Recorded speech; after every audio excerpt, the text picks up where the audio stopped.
What do you think we hear the name Alexander the Great? Do you imagine a Greek man with a body of a god as he unleashes his army against the world to build the largest empire of all time? Or do you perhaps see a handsome man getting drunk off his ass, surrounded by women and men meant for his own pleasure? Maybe instead you see a man obsessed with his own idea of himself, being grander and more renowned than any man before him, only to go mad over the tragic death of his closest friend. Or maybe it's none of these at all, because you never really learn enough about Alexander to know what made him great to begin with. I know I sure didn't for the longest time. I mean, I knew of his greatest accomplishments, yes, like how he conquered all of Persia, which helped spread Greek culture across the whole world, but besides that, not much else. However, after learning more about his life, I have a more refined view of the man, as someone who was raised not just to be a military genius destined to conquer the world, but a man who was told from birth that he was a god and needed to claim what was rightfully his by birthright, who then went on to achieve that very ideal only to find himself void and empty while on top of the world, finding it all to be so meaningless in the end. And I want to help you, dear viewer, get a better understanding of this man's pain as well. To see through the legendary name of Alexander the Great, to see the man, Alexander, and to show who the people, ideas, and events that shaped him into the kind of man he was. So let's start at the beginning of his story. Alexander was born in Pella, the capital of the Kingdom of Macedon, to his father, King Philip II, and his fourth wife, Olympia, who was his primary wife, even though he had 6 or 7 other wives. She was his favorite, probably because she told him of a vision the day just before they consummated their marriage, where she dreamt of her womb being struck by a lightning bolt that caused a fire to spread out far and wide before dying out. Philip himself would receive a vision as well after their wedding, in which he secured his wife's womb with a seal engraved with the image of a lion. Philip had no idea what to think of these visions, but Plutarch gave him a few interpretations. One being that Olympia was already pregnant before the marriage, indicated by the sealing of her womb. Scandalous. Or that the father of all bastards, Zeus, struck again and blessed their child. They chose to believe the latter, leading to them setting high hopes for their child. Because if a guy told you that your son was one of Zeus's bastards back in the day, you believed him and believed that Zeus blessed you with the next Hercules. So of course, they raised him to be the ideal Macedonian noble. Teach him to read, play the lyre, ride horses, hunt, fight, basically everything that a noble back in the day took pride in. When Alexander was 10 years old, a trader from Thessaly brought Philip a horse, hoping to sell it to him for 13 talents. However, that horse was an absolute unit. He refused to buckle to any man. So of course, Philip didn't want the horse, but Alexander thought he could break in the buck, believing it was actually a very timid horse. So he climbed on top of it to attempt to tame the mighty beast, but of course he got bucked off. Multiple times in fact. The kid didn't know how to quit, until he eventually broke the horse in. His father, seeing what his son just accomplished, ran over and kissed the boy, then told him, "My boy, you must find a kingdom big enough for your ambitions. Macedon is too small for you." Jeez, I wonder if Alexander will remember that for later. But his father would buy him the horse, and Alexander would name it Bucephalus, meaning ox head, who went on to be the boy's lifelong steed. Like I mean it, this horse died like 20 years later as it carried Alexander all the way to India.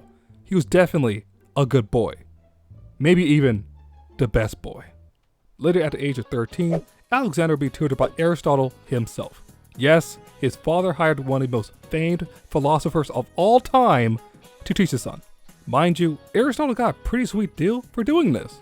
Philip would basically rebuild his entire hometown, which he burned down in the first place, and allow the citizens who were previously exiled to return, along with buying back anyone who became a slave.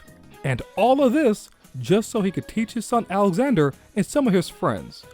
And to Aristotle, that was an absolute steal, especially since he encouraged the young Alexander to conquer the eastern nation of Persia, telling him to be a leader to the Greeks and a despot to the barbarians, to look after the former as after friends and relatives, and to deal with the latter as with beasts or plants.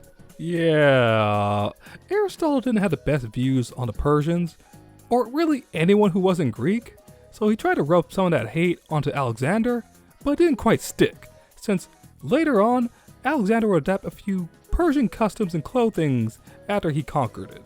I know, Aristotle popped a blood vessel if he heard about that later on in his life.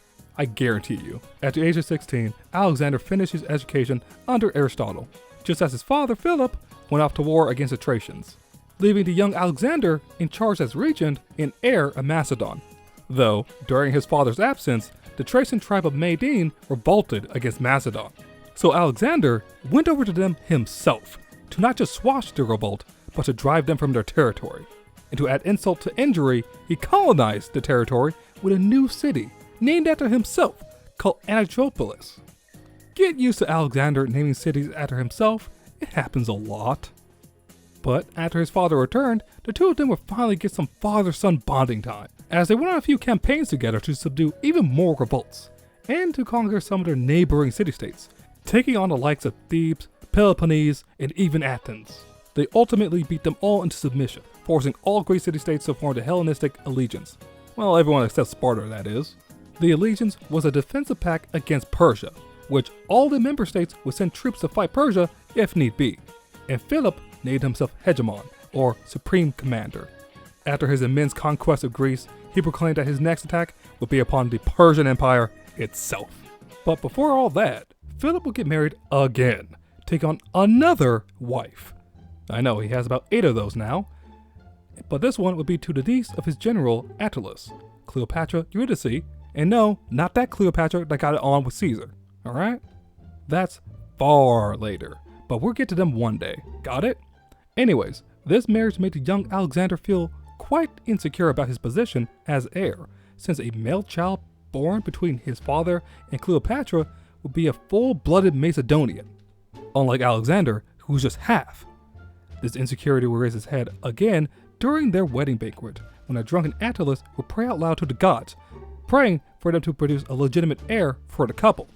This lit Alexander's fuse so hard, he threw a cup right at Atlas's head before shouting, "You villain, what am I then, a bastard?" Then his father would come enraged, while drunk mind you, prepared to jump in between the two to break up the fighting, but he would end up slipping and tumbling to the ground. As Alexander insults his father, saying, "See there, the man who makes preparations to pass out of Europe into Asia," overturned and passing from one seat to another. Jeez. I can feel the awkwardness in the room all of these years later, and it's making me want to dip out. Oh, I love it. Needless to say, Alexander knew he went too far there, so he fled from his father along with his mother, leaving her in the hands of King Alexander I of Papyrus. Then he went to go stay with Glaucius, one of the kings that he defeated in war just a few years ago. I guess they were cool with each other since then, no need to cry or spill blood. Anyways, his father was shocked Alexander actually fled, since he never intended to punish him for that embarrassing moment, since he really did want him as his heir. So after 6 months, and a bit of help from a family friend who helped smooth things over between the two of them, Alexander finally went back home to make up with his father. Now, isn't that just sweet? A father and son getting past their differences to remember that they both love each other. It almost sounds like a cheesy show, but it's just kind of stuff that I love to see. Too bad it couldn't last. The very next year, at yet another wedding, Philip will be assassinated by his own captain of his bodyguards, Pausanias, who just so happened to be his lover as well. So you know, this was over like a bad breakup or jealousy, which Pausanias just couldn't get over. I told you it was like a TV show. Well, kind of like a Spanish drama or like a K-drama. Very dramatic. Just listen to what happens next. Pausanias runs from the scene of the crime as people start to chase after him. But then he trips over a vine. A freaking vine of all things. And his pursuers, of course, do him in. Everyone there, including Alexander, sees what happened to Philip. So all the nobles and all the army all proclaim Alexander as king on the spot. With no time to grieve for his father, he immediately gets to work on consolidating his power by first eliminating any potential rivals. He executes his own cousin, Amytas IV, former king of Macedon. Then he killed 2 Macedonian princes who were involved in his father's assassination. Even his own mother, Olympias, was going on a murder spree, having Philip's most recent wife, Cleopatra, Europa, and her daughter all burned at the stake. I'm sure that was to help her son, and it wasn't to vent some suppressed anger or something. Not at all. However, Alexander was furious about her actions after learning about them. Though he couldn't linger on that much, since after he took the throne, revolts broke out all across Macedon, from Thebes all the way to Athens and the Thracian tribes in the north. So Alexander had to go on a short campaign once again to maintain Macedon's strength in Greece, running all over the place to stomp out fires, but he made an example out of Thebes. Being very sick of their bullshit, after defeating their armies, he razed the city to the ground and then divided up their territory between other city-states, wiping the city off the face of the earth and scaring the other city-states back into their place. Now, with a secure home front, Alexander could now point his entire focus and resources onto his real goal, his dream of conquering Persia and then the world. But that tale would have to wait another day. There's a lot that happens, and I could go on for another 10 minutes about it all, but doubling the amount of drawings I have to make for this one video doesn't sound that enticing. So, thank you for watching everyone. I'll see you in the next video. See ya.